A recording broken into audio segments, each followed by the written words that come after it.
You go and check the study of USAID, JICA,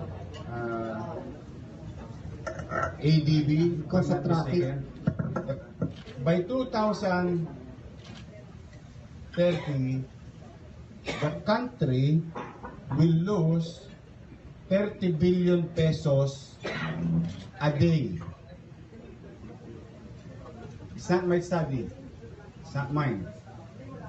Study yan ng mga disinterested individual.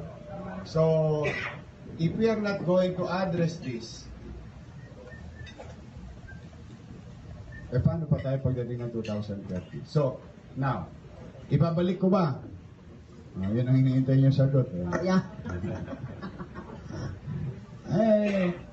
Papag-aralan ko muli ang mga bagay na makabubuti sa daloy ng trapiko sa lungsod ng Maynila.